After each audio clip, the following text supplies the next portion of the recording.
पूरे देश में भगवान परशुराम के प्रकट दिवस को धूमधाम से मनाया जा रहा है। इसी कड़ी में कोर्ट के वकील कैसे पीछे रह सकते थे। भगवान श्री परशुराम के प्रकट उत्सव के अवसर पर वकीलों ने मिलकर भंडारे का आयोजन किया। सर्वप्रथम दिल्ली हाई कोर्ट में भंडारे का आयोजन किया गया। तत्पश्चात 30 हजारी कोर्ट में भंडारे का आयोजन किया गया। उसके बाद रोहिणी जिला कोर्ट में भी भंडारे का आयोजन किया गया। इस अवसर पर महामंडलेश्वर माँ राधा सरस्वती महाराज ने भी शिरकत की। रोहिणी कोर्ट में पहुंचकर वकीलों को अपना आशीर्वाद दिया। इस अवसर पर विजेंद्र गुप्ता, राजधानी संदेश की संपादक गीता चौहान व अनेक वकील उपस्थित रहे। दोस्तों, मैं हूँ गीता चौहान। आप देख रहे हैं राजधानी संदेश और आज हम उस कोर्ट में जो डिस्ट्रिक्ट कोर्ट है दिल्ली का वहाँ पहुँचे हैं। और आपको बता दें कि जो कानून के जानकार हैं, जो एडवोकेट्स हैं, आज यहाँ पर वो भगवान श्री परशुराम की जयंती के उपलक्ष्य में भंडारे का आयोजन उन्होंने अगला भंडारा इन्होंने हाई कोर्ट में किया, फिर उसके बाद जो है 30 हजारी कोर्ट में किया और तीसरा भंडारा आज है जो रोहिणी कोर्ट में किया गया। और इस अवसर पर यहाँ पर महामंडलेश्वर राधा सरस्वती महाराज गिरी जो वृंदावन से पहुँची हैं, माँ से बात करते हैं कि परशुराम जी के जीवन के बारे में। जय श्री परशुराम। मैं सभी आपके इस राजधानी संदेश चैनल के माध्यम से जो भी इस वीडियो को देखेगा उन सभी दर्शकों को ये कहना चाहती हूँ कि जिनको सबसे पहले मैं बात करूँगी कि जिन्हें भगवान परशुराम कहने में परेशानी है, तो उन्हीं को परेशानी है जो सेक्युलर है।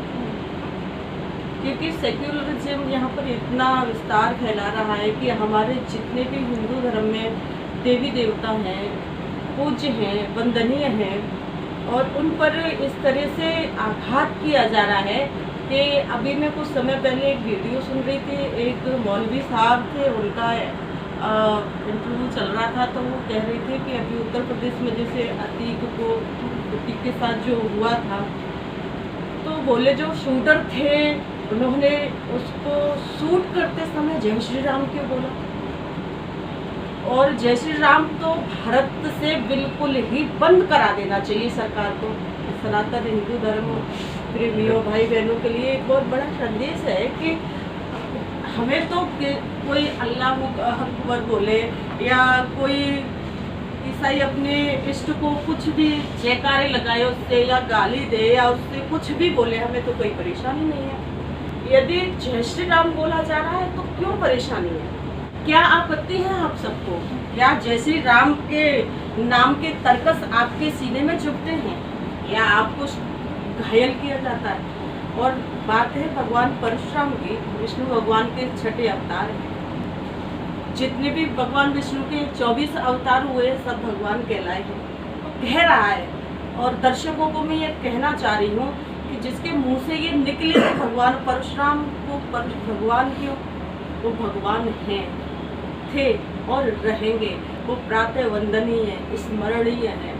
और हमने एक बहुत बड़ा बीड़ा उठाया है कि जिस प्रकार से घर घर साईं पहुंचा दिए गए हैं, साईं को मान रहे हैं, मैं उनकी अवहेलना नहीं कर रही हूँ, उनके लिए मैं कोई ऐसा गलत संदेश नहीं दे रही हूँ। मान सकते हैं, स्वतंत्र भारत में हर व्यक्ति रिलीजियस के लिए वो स्वतंत्र है। अगर भगवान परशुराम को पहुंचाने का काम कर रहे हैं, हमारा राष्ट्रीय परशुराम परिषद जो कि 18 प्रदेशों में निरंतर एक मजबूत टीम के साथ में काम जो कर रहे हैं, जब मैं भारतीयों को ये संदेश दे रही हूँ, किसी साईं के भक्तों के प्रति मैं कोई आक्रोश पैदा नहीं कर रही हूँ। जो जिसका भक्त है वो बन सकता है, मुझे उससे कोई आपत्ति नहीं। लेकिन मैं अपने सनातनी भाई बहनों को ये कहना चाहती हूँ, भगवान परशुराम के भक्तों को ये कहना चाहती हूँ कि जब घर घर साईं पूजे जा सकते हैं, क्योंकि हमारा देश है वो भावनाओं का देश है, यहाँ पर हर काम भावनाओं पर टिका हुआ है, तो क्या हम घर घर में भगवान परशुराम नहीं स्थापित कर सकते? कब से चला रहे हैं आप भगवान परशुराम परिषद की बात की है? तो कितने लोग जो राष्ट्रीय परशुराम परिषद है, इसकी नींव बहुत पहले लगाई गई थी, लेकिन अभी इसको हमने सुनील भराला जी जो कि उत्तर प्रदेश के श्रम मंत्री हैं, राज्य मंत्री हैं, उनके नेतृत्व में अभी राष्ट्रीय परशुराम जो चलाया जा रहा है। और मैं भी राष्ट्रीय परशुराम परिषद की राष्ट्रीय सह संयोजक धर्म प्रकोष्ठ हूँ। तो हमने बीड़ा उठाया है कि सबको जागना होगा और सबको एकत्रित होकर के चलना होगा भगवान परशुराम जी को घर घर में स्थापित कराने के लिए, और घरों के साथ साथ मनुष्य के हृदय में। और आपको एक बात बताएं, तथाकथित लोगों का ये कहना होता है कि भगवान परशुराम क्षत्रियों के विध्वंसी थे, उन्होंने क्षत्रियों का विनाश किया। ये गलत अफवाहें हैं। भगवान परशुराम ने कभी किसी क्षत्रिय का विध्वंस नहीं किया, उन्होंने अधर्म का विध्वंस किया।